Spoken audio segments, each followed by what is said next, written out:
Politics Today, 23 October 2023, CPEC, it's getting too hot to handle, China's debt trap gift to Pakistan.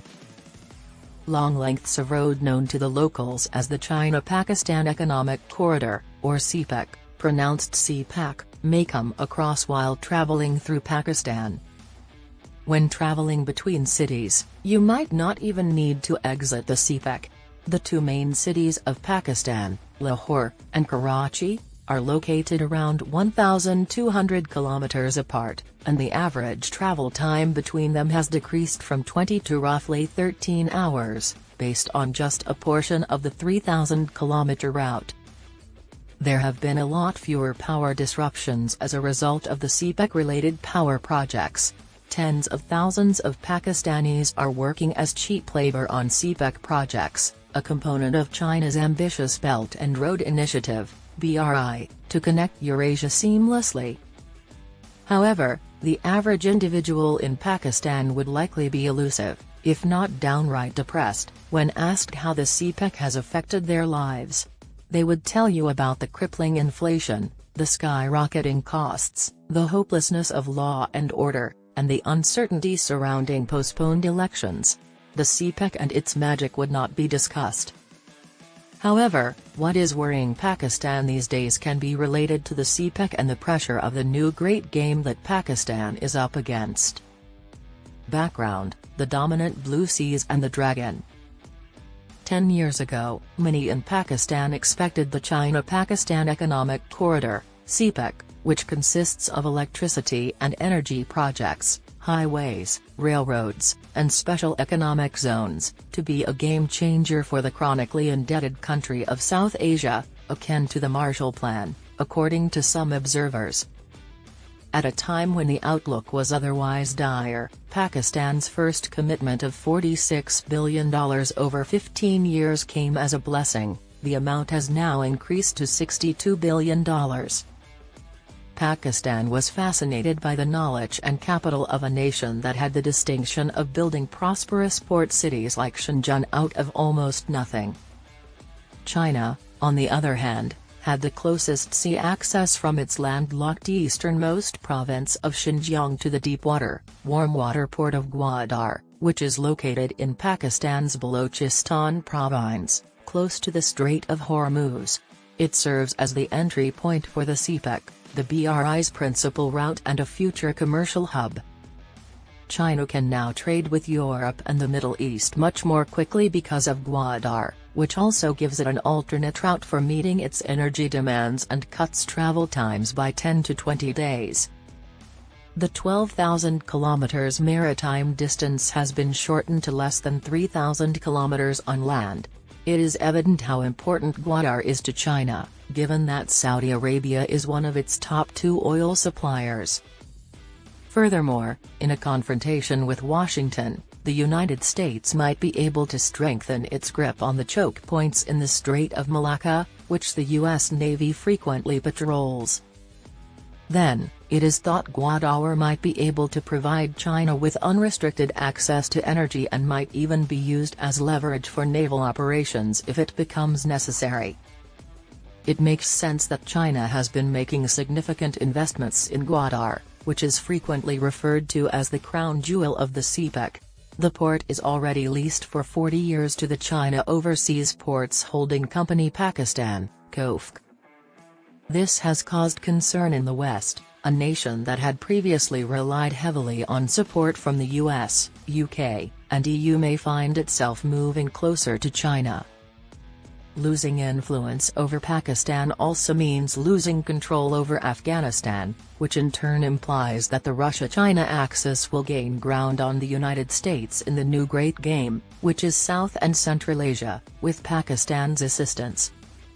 Put another way, all was okay until Pakistan and China's friendship, which is frequently praised in official discourse as being higher than the mountains, deeper than the oceans, and sweeter than honey, started to manifest as such in the shape of the corridor. In the line of crossfire, politics. A lot of the political events that have occurred in Pakistan in the past year may be related to the CPEC, which Pakistan is finding difficult to maintain. former Prime Minister Imran Khan, who is currently serving a jail sentence related to one of the more than 150 cases brought against him, openly accused the United States of overthrowing his administration, with the U.S. Puru.S.Edley providing covert orders for this very act in a diplomatic cable following his visit to Russia. A few months prior, Khan falsely claimed to have categorically refused to give the United States air bases so that it could strike Afghanistan. Shortly after the United States withdrew from the country, Khan even congratulated the Taliban, who were funded by Pakistan, for having released the shackles of slavery.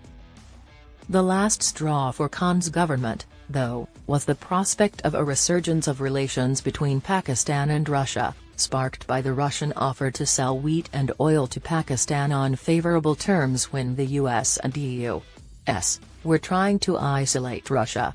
Khan appeared to have visited Russia without the approval of the influential Pakistani military establishment. Following Khan's overthrow, several pieces in Chinese media outlets with ties to the Chinese government were critical of the Pakistani regime shift. The Khan administration had grown to have a better understanding of the Asian heavyweight over time, despite its early misgivings about the CPEC deal struck with China under the previous administration. Nevertheless, China steered clear of an official response, possibly due to the magnitude of the nation's investment in Pakistan and the necessity of maintaining cooperation with any administration. But the Russian Foreign Ministry did not hold back in denouncing the United States for shameless interference in a scheme to overthrow the disobedient Khan. Relations between Pakistan and the United States significantly improved after the new government took office. For the upkeep of the F-16 program operated by the Pakistan Air Force, a $450 million package was approved and signed as the much-needed IMF standby arrangement. Most recently, after a 3-year break, Pakistan and the United States extended the Communications and Information Security Memorandum of Agreement, (CISMOA). There have also been reports of Pakistan supplying weapons to Ukraine through U.S. media, which is indicative of Pakistan's significant rapprochement with the West following Khan. In the meantime, the United States showed total indifference to Khan's removal from power and the near disintegration of his party on the home front. When Khan was overthrown, the Western media portrayed him primarily as an enemy of the West who opposed freedom. Perspective on turbulence, the Dragon Slayers. The new great game is killing out more than just politics. Terrorism is on the rise in Pakistan. India is frequently accused of being in Balochistan, where it is said to be aiding separatist insurgencies, and in the Pakistani tribal region of Khyber Pakhtunkhwa, KPK, province, where it is said to be assisting Tehrik-e-Taliban Pakistan, TTP, an insurgent group. Pakistani authorities have frequently connected India to attacks against Chinese laborers working on CPEC projects. This includes the well-known story of Indian spy Kulbhushan Yadav, who was assigned to undermine the CPEC. India, as a counterbalance to China, is now a close partner of the United States. As a result, the West now generally disregards Pakistan's position about Indian interference in its territory. The recently announced massive India-Middle East-Europe Economic Corridor, IMEC, and India's investment in Iran's Chabahar port, 76 nautical miles west of Gwadar, compete for Indian attention. That might bring the CPEC and its host nation even more difficulties. Between a defensive India and two fires of hegemonic China, it is difficult for Pakistan to choose a side since it is entangled in debt and caught between the crossfire of the West and the Chinese. Slightly less than 1/3 of Pakistan's external debt is held by China alone.